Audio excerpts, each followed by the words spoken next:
Halo sahabat fisika, ketemu lagi dengan kakak di Ayo Kita Privat.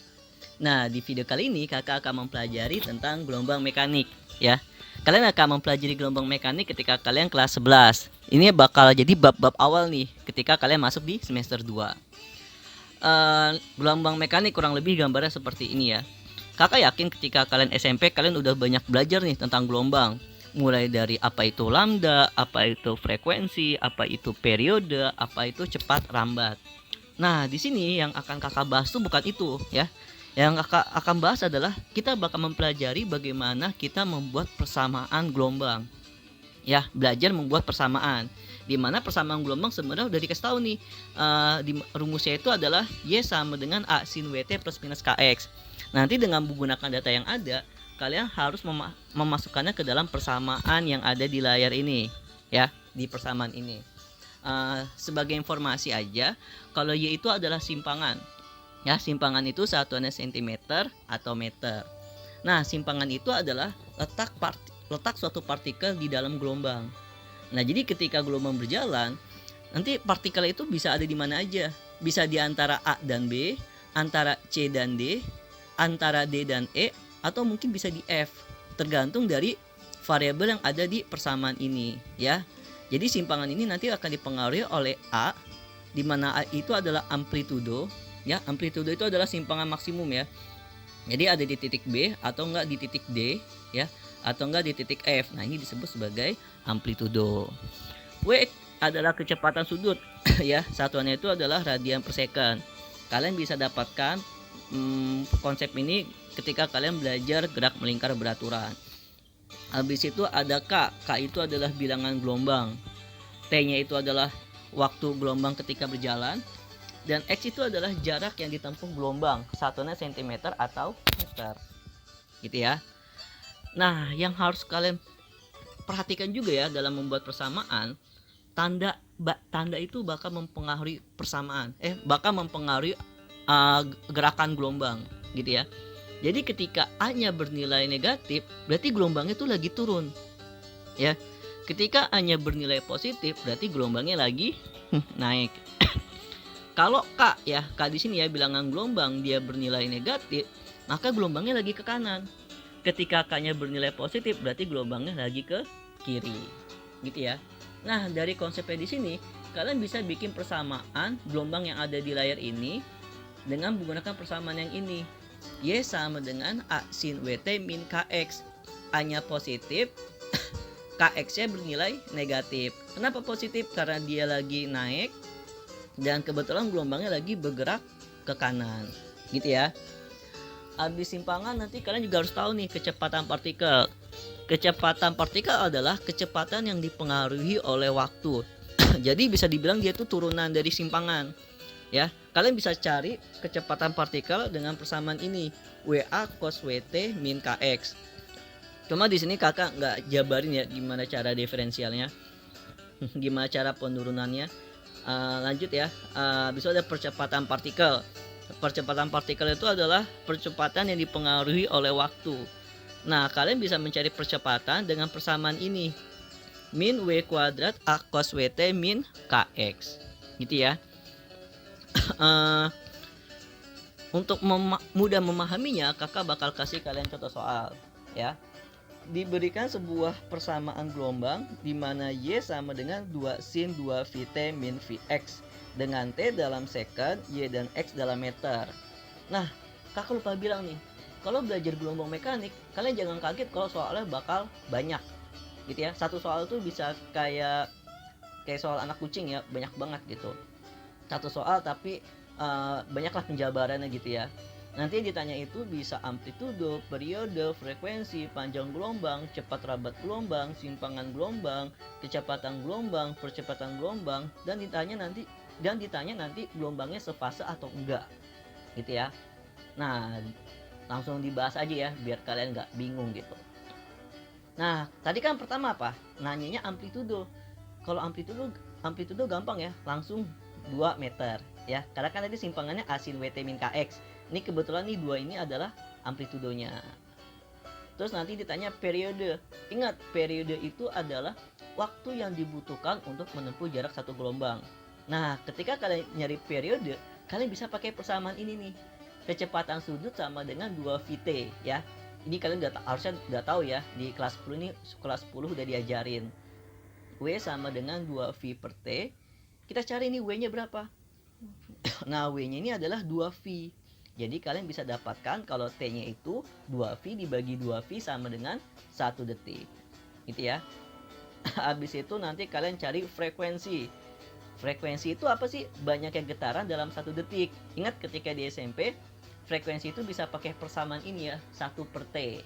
Ya udah tinggal masukin aja, 1 bagi 1 sama dengan 1 Hz. Ya, dari sini ya. Habis itu nanti ditanya adalah panjang gelombang. Ya, panjang gelombang kita bisa pakai persamaan ini. K sama dengan 2V per lambda. Lambdanya berapa? Lambdanya ditanya ya. K-nya itu adalah V. Ya, bukan min V tapi V. Min itu adalah tanda kalau gelombang ke kanan. Berarti kalian bisa pakai persamaan lambda itu sama dengan 2V bagi K, 2V dibagi 1V. Dari sini ya. Maka lambdanya itu adalah 2 meter. Terus ditanya cepat rambat. Nah, cepat rambat sama kecepatan partikel itu beda jauh ya. Cepat rambat itu adalah kecepatan rata-rata dari titik awal ke titik akhir ya. Kalian bisa kalau di SMP bisa pakai persamaan ini, lambda dibagi T, dimana lambdanya 2, T-nya 1 ya, dari sini ya. Maka kalian dapatkan kalau V-nya itu adalah 2 meter per second. Lanjut. Kalian bisa juga nih pakai persamaan ini. Ini khusus ya kalau di persamaan gelombang. V itu sama dengan W per K, kecepatan sudut dibagi dengan bilangan gelombang. W-nya tadi kan dapat 2V. Terus K-nya itu kan min V. Jadi sama aja kayak 2 bagi 1 sama dengan 2 meter per second. Ya, ini agak typo dikit ya. Maksudnya 2V sama 1V gitu ya. Sama dengan 2 meter per second. Lanjut. Nah, nanti nih tanya nih, simpangan gelombang saat T sama dengan 1 detik dan X sama dengan 1 meter. Kalau kayak gini, kalian buat dulu persamaan gelombangnya. Udah ada ya. Nah, terus nanti kalian tinggal masukin aja datanya. Y sama dengan 2 sin dalam kurung 2V kali 1 min V kali 1 ya, dari sini ya. X-nya masukin 1, T-nya masukin 1. Nanti kalian dapatkan kalau Y sama dengan 2 sin V. Nah, berarti ingat sin V itu nilainya 0 ya. V itu sama aja kayak 180. Sin 180 itu sama dengan 0. Kalau kalian nggak tahu, coba cek tabel trigonometri ya, harus hafal juga sih. Nah, berarti berapa? Ya, pokoknya kalau 2 kali 0 ya jawabannya 0 gitu ya. Berarti kemungkinan dia kalau nggak di A, C, E, dan G gitu ya. Yang penting dia titiknya 0 aja. Ya, ketinggiannya 0. Lanjut, kecepatan getar maksimum. Selanjutnya, nanti kalian akan mencari nilai kecepatan getar maksimum ya. Nah, kalian tahu ya, kecepatan getar maksimum berarti ada yang satu kondisi di mana gelombang itu bakal cepet banget, dan ada satu kondisi di mana kecepatan gelombang bakal bernilai minimum. Nah, di sini kalian harus tahu nih, kapan sih gelombang bernilai maksimum? Gelombang bakal bernilai maksimum ketika WT min KX-nya 0. Kenapa 0? Karena kalau cos 0 itu sama dengan 1, berarti V-nya itu akan sama dengan AW. Kalau misalnya dia 90 derajat, berarti AW dikali 0 berapa? 0. Nah, berarti kalian harus ubah gimana caranya WT min KX sama dengan 0. Sehingga kalian bisa dapatkan persamaan kalau V sama dengan 2 kali 2V cos 2VT min VX. Nanti kalian bisa langsung ubah aja nih, langsung 0 ya. Kenapa 0? Biar kecepatannya maksimum. Akan kalian dapatkan V sama dengan 2 kali 2V kali 1, dimana V-nya itu sama dengan 4V meter per second. Gitu ya. Lalu kalian akan cari percepatan gelombang saat X sama dengan 1 meter dan X sama dengan 1 meter. Nah, kalian masukin aja nih persamaannya nih ya. Lanjut, A-nya itu sama dengan min 2 kali 2V kuadrat sin 2VT min VX. Nanti X-nya masukin 1, T-nya masukin 1. Ya, ini typo dikit ya, maksudnya T nih. Nanti tinggal masukin deh. A-nya itu sama dengan min 2 kali 4V kuadrat sin 2V kali 1 min V kali 1 ya. T-nya 1, X-nya 1. Ingat, ini 2V-nya nanti dikuadratin ya, jadi 4V kuadrat. 2V dapat dari mana? Dari W, gitu ya.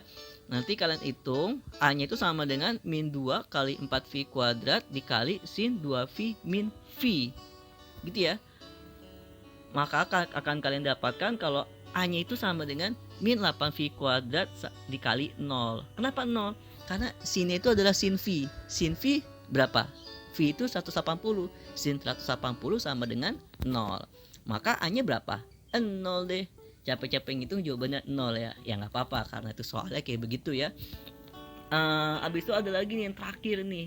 Yang terakhir itu adalah pada saat T sama dengan 1 detik dan X sama dengan 1 meter, apakah dia sefase? Nah, kalau nih catatan dulu ya. Benda dikatakan sefase jika jarak yang ditempuh gelombang sama dengan jarak gelombangnya. Ya. Tonton video selanjutnya ya. Karena nih kalau ini dibahas akan sedikit panjang ya.